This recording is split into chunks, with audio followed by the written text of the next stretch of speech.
Hormuz প্রণালীর তেলের উপর যেসব দেশ সবচেয়ে বেশি নির্ভরশীল: ভারত 42%, চীন 45%, জাপান 73%, দক্ষিণ Korea 70%, Pakistan 60%, Taiwan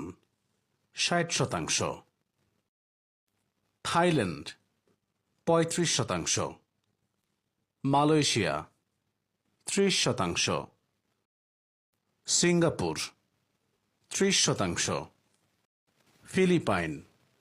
25%, Indonesia 25%, Vietnam 20%,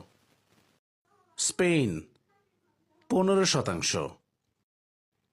Italy 15%, যুক্তরাষ্ট্র 5%,